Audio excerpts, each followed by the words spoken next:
अधम जाति में शिक्षा पाए, भयउ यथा अहि दूध पिलाए। शर्म की बात है। अधम जाति में शिक्षा पाए, भयउ यथा अहि दूध पिलाए। वह अधम जातियाँ कौन है? उत्तर प्रदेश की सरकार और भारतीय जनता पार्टी के लोग बताएं। मनुवाद नहीं, इस देश में भारत का संविधान राज करेगा और यह देश चलाने का काम भारत का संविधान करेगा। जाति के ऐसे लोग हैं जिनको शिक्षा पाने पर वह सर्व के दूध के पिलाने के जैसा वो व्यवहार करते हैं। इस बात को भी भारतीय जनता पार्टी के लोग बताएं। सैकड़ों वर्षों से आप किसी को गाली दे रहे हो और वो ये कह दे कि भाई अब गाली देना बंद कर दो, तो यह उस धर्म का अपमान हो गया, उस व्यवस्था का अपमान हो गया।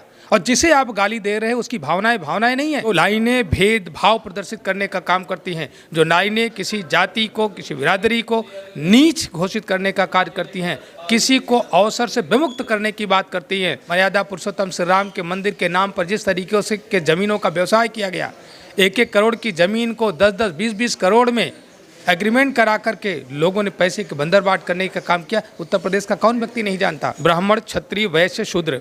लेकिन जिस व्यवस्था की बात कर रहे हैं, जिन ग्रंथों की बात कर रहे हैं, उन ग्रंथों में बहुत सारी ऐसी लाइनें हैं जो आज के भारत के संविधान के की जो मौलिक अधिकार है उसके अनुच्छेद 15 का उल्लंघन करने का काम कर रहे हैं। अभी तक जिन जातियों की भागीदारी न्यायपालिका में नहीं हो पाई, जिन जातियों की भागीदारी शिक्षा के उच्च संस्थानों विश्वविद्यालयों में नहीं हो पाई, जिन जातियों की भागीदारी पीएमओ ऑफिस से लेकर के उत्तर प्रदेश के विधानसभा के सचिवालय में नहीं हो पाई, उनकी भागीदारी सुनिश्चित कराने की कौन सी व्यवस्था सरकार कर रही है? जब तक इस देश में किस जाति की कितनी आबादी है और उसके सापेक्ष विभिन्न कार्यालयों में, सरकारी दफ्तरों में उनकी हिस्सेदारी कितनी है, जब तक यह आंकड़ा नहीं आएगा। उनकी मूल भावना है समाजवाद। समाजवाद के बगैर सामाजिक न्याय की कल्पना कोरी कल्पना हो। नमस्कार, आप देख रहे हैं ज़मीनी खबर। मैं हूं अमित और हमारे साथ आर के वर्मा हैं। विधायक हैं, ज़मीनी विधायक हैं और सरकार ने यह लगभग तय कर दिया है, डबल इंजन की सरकार ने, कि जाति जनगणना उत्तर प्रदेश में और देश में नहीं होगी। सर, आप लोग लगातार मांग कर रहे हैं कि जाति जनगणना हो, लेकिन मुख्यमंत्री ने जिस तरीके से कल भाषण दिया है उसमें उन्होंने साफ कर दिया कि राम राज्य था, है और राम राज्य रहेगा, जाति जनगणना नहीं होगी। देखिए, भारतीय जनता पार्टी मुखौटेवादी पार्टी है। भारतीय जनता पार्टी जो कहती है वो करती नहीं है। भारतीय जनता पार्टी सबका साथ, सबके विकास की बात करती है। तो मैं पूछना चाहता हूँ कि अभी तक जिन जातियों की भागीदारी न्यायपालिका में नहीं हो पाई, जिन जातियों की भागीदारी शिक्षा के उच्च संस्थानों विश्वविद्यालयों में नहीं हो पाई, जिन जातियों की भागीदारी पीएमओ ऑफिस से लेकर के उत्तर प्रदेश के विधानसभा के सचिवालय में नहीं हो पाई, उनकी भागीदारी सुनिश्चित कराने की कौन सी व्यवस्था सरकार कर रही है? सरकार जब विज्ञप्तियां निकालती है, भर्तियां करती है, तो उसमें आरक्षण का अनुपालन नहीं किया जाता है। आरक्षण अधिनियम 1994 की धारा 1 की उपधारा 6 का सदैव उल्लंघन भारतीय जनता पार्टी की सरकार में हुआ है। अर्थात ओबीसी और एससी के लिए जो हमारे संविधान प्रदत्त जो आरक्षण की व्यवस्था है उसका अनुपालन नहीं कराया जाता है। और उल्टा भारतीय जनता पार्टी हमेशा समाजवादी पार्टी पर निशाना साधती है कि जब समाजवादी पार्टी की सरकार थी तो आरक्षण का फ़ायदा इस जाति ने इस जाति का उठा लिया, इस जाति ने उठा लिया। मैं पूछना चाहता हूँ, अब हम जब न्याय की बात कर रहे हैं, आपके आरोप निराधार हैं, ये हम जानते हैं, हम उसको प्रमाणित करना चाहते हैं।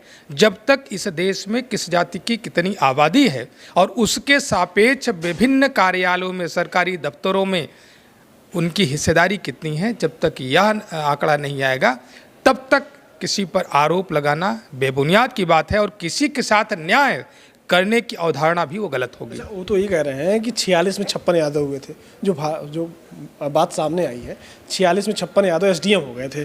आप लोग उस तरीके से काम कर रहे हैं। अगले ही दिन जब उनसे पूछा गया कि जब 2012, 13, 14 जब भी लोक सेवा आयोग से पीसीएस की परीक्षा हुई, उसमें एसडीएम के पद ही जब 30 से ज़्यादा नहीं थे तो कैसे जो है 56 से ज़्यादा। अगले दिन जवाब आ गया, उनसे जो है वह सूची टेबल करने के लिए कही गई। मुख्यमंत्री जी ने सूची टेबल नहीं करी। सच बात ये थी कि 2012 में यादव समाज से 4 एसडीएम बने थे, 13 में 6 बने थे, 14 में 3 बने थे और इसके बाद 5 बने थे। इस तरीके से और इससे कहीं ज़्यादा कुर्मी समाज के एसडीएम बने थे, इस बात को कोई दूसरा नहीं कहता, ये मैं कह रहा हूँ। इसलिए सबसे ज़्यादा एसडीएम बैकवर्ड समाज के थे और समाज के नहीं थे? नहीं, क्यों नहीं थे? उनके समाज में बैकवर्ड, उन्होंने बैकवर्डों पर आरोप लगाया कि जो मौर्य है, पाल है, प्रजापति है, विश्वकर्मा है, इनके या कुर्मी हैं, इनके आरक्षण का फ़ायदा यादव समाज ले गया। उसके जवाब में ये बात कही गई कि आप जातिवार जनगणना करा लो और जब संख्या का आंकड़ा आ जाएगा और उसके बाद एक सबसे निम्न स्तर के पद से लेकर के आप चाहे लेखपाल और सेक्रेटरी से शुरू करके आप उत्तर प्रदेश के विभिन्न विभागों में बैठे हुए चाहे अपर मुख्य सचिव हों या मुख्य सचिव हों या प्रमुख सचिव हों, यहाँ तक का जब आंकड़ा लेंगे तब आपको पता चलेगा कि किसका हक किसने खा लिया है। अच्छा विधायक जी ये बताइए, उनका ये कहना है कि राम राज जो है वही विकास कर सकता है, समाजवाद कभी विकास नहीं कर सकता है। राम राज्य की कल्पना यह उनकी कल्पना हो सकती है और समाजवाद विकास नहीं कह सकता, ऐसा कहने वाले लोग संविधान को अपमानित करने का कार्य कर रहे हैं। संविधान की प्रस्तावना में संविधान की मूल भावना है समाजवाद। समाजवाद के बगैर सामाजिक न्याय की कल्पना कोरी कल्पना होती है। इसलिए मैं कहना चाहता हूँ कि समाजवाद के जरिए ही सभी जातियों का विकास हो सकता है, उनको सम्मान मिल सकता है। और इसके पहले भारतीय जनता पार्टी लगातार काम भी कर रही है। आप याद करो 2 अक्टूबर 2018 का वह दिन जब प्रधानमंत्री जी ने घोषणा करी कि जो पिछड़ी जातियों में या अनुसूचित जातियों में जो विभिन्न जातियां हैं उनको आरक्षण का फ़ायदा न्यायपूर्ण तरीके से मिल पा रहा है कि नहीं, इस बात को देखने के लिए उन्होंने जस्टिस जी रोहिणी की अध्यक्षता में एक कमेटी बनाई और उसको अगले वर्ष रिपोर्ट देना था। 18 बार उसका विस्तार हो चुका है। उस कमेटी ने अभी तक कोई भी निर्णय नहीं दिया। क्यों नहीं दिया? क्योंकि उसके पास कोई आंकड़ा नहीं आ पा रहा है कि विभिन्न कार्यालयों में वो जा कर के वहाँ पर पदासीन व्यक्तियों की जाति पूछ करके जाति का आंकड़ा ले करके तो कर पा रहे हैं, लेकिन उसके सापेक्ष उनकी आबादी कितनी है, उनकी जनसंख्या है उस जाति की कितनी है, इसका आंकड़ा उन्हें नहीं मिल पा रहा है।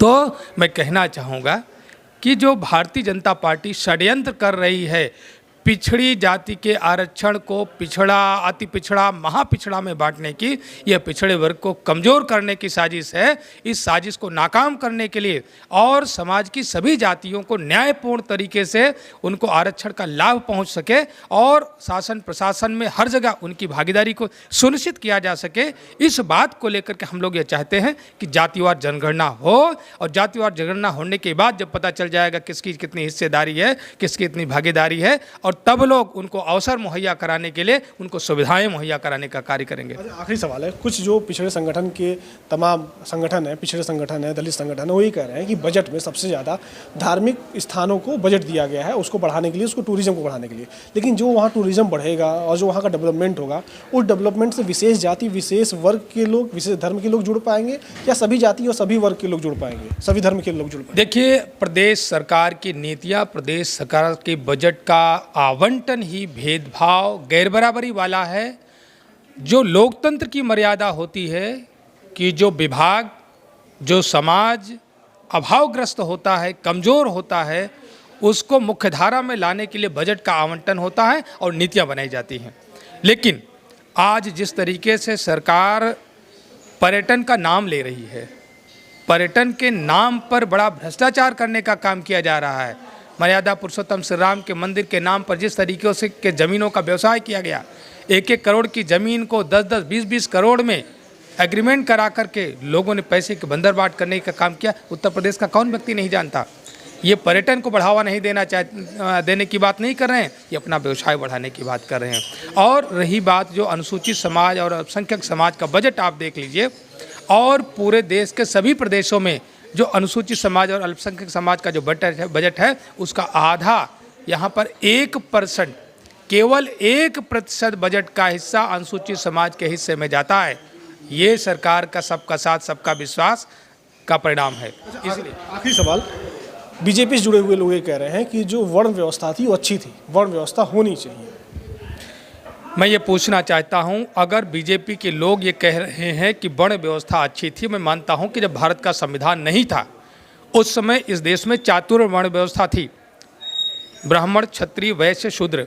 लेकिन जिस व्यवस्था की बात कर रहे हैं, जिन ग्रंथों की बात कर रहे हैं, उन ग्रंथों में बहुत सारी ऐसी लाइनें हैं जो आज के भारत के संविधान के कि जो मौलिक अधिकार है उसके अनुच्छेद 15 का उल्लंघन करने का काम कर रहे हैं, जो लाइनें भेदभाव प्रदर्शित करने का काम करती हैं, जो लाइनें किसी जाति को, किसी बिरादरी को नीच घोषित करने का कार्य करती हैं, किसी को अवसर से विमुक्त करने की बात करती हैं, जो लाइनें ये कही गई हैं कि अधम जाति में शिक्षा पाए, भयौ यथा अहि दूध पिलाए। शर्म की बात है। अधम जाति में शिक्षा पाए, भयौ यथा अहि दूध पिलाए। वह अधम जातियाँ कौन है? उत्तर प्रदेश की सरकार और भारतीय जनता पार्टी के लोग बताएं कि अधम जाति कौन है और कौन इस देश के ऐसे लोग हैं, किस जाति के ऐसे लोग हैं जिनको शिक्षा पाने पर वह सर्व के दूध के पिलाने के जैसा वो व्यवहार करते हैं। इस बात को भी भारतीय जनता पार्टी के लोग बताएं। यह ऐसी जातियों का अपमान है, घोर अपमान है। और ऐसे शब्द, ऐसी धारणा बाबा साहब भीमराव अंबेडकर के संविधान के मौलिक अधिकार को चुनौती देने का कार्य कर रही हैं। तो मैं ये कहना चाहूँगा कि आज मनुवाद नहीं, इस देश में भारत का संविधान राज करेगा और यह देश चलाने का काम भारत का संविधान करेगा। अच्छा विधायक जी, आखिरी सवाल है। मुख्यमंत्री ने कहा है कि जो रामचरितमानस है और वो जो ग्रंथ हैं वो हमारे पूर्वजों के, हमारी विरासत है और हमारे को अपनी विरासत पे सम्मान है और सबको सम्मान इस विरासत का करना चाहिए। तो रामचरितमानस की जो चौपाइयाँ हैं वो भी उसके दायरे में आ जाती हैं, तो इसका सम्मान वो कह रहे हैं सबको करना चाहिए। देखिए भाई, मैं ये बात कहूँ कि सैकड़ों वर्षों से आप किसी को गाली दे रहे हो और वो ये कह दे कि भाई अब गाली देना बंद कर दो, तो यह उस धर्म का अपमान हो गया, उस व्यवस्था का अपमान हो गया। और जिसे आप गाली दे रहे हैं उसकी भावनाएं नहीं है, उसकी भावनाएं आहत होती है, उसकी परवाह नहीं है। आपको बड़ी परवाह है कि आपकी भावनाएं आहत हो रही हैं, क्योंकि धर्म की वो पंक्ति कहाँ से हुई? हम लोगों ने जब पढ़ाई लिखाई शुरू करी, वो ये कह रहे हैं कि उस भावना है सबकी और वो हम लोग का विरासत, उसका विरासत का सम्मान करना चाहिए। देखिए, भावना को अपने मन में रखा जाता है। भावनाओं की अभिव्यक्ति हो सकता है दूसरे की भावनाओं को आहत करे, तो ऐसी भावनाओं की अभिव्यक्ति नहीं होनी चाहिए। और जिन लाइनों की भावनाओं की बात कर रहे हैं, अगर उस ग्रंथ की, उस मानस की वह लाइनें किसी की भावना को आहत कर रही है तो उसका समर्थन भी नहीं करना चाहिए।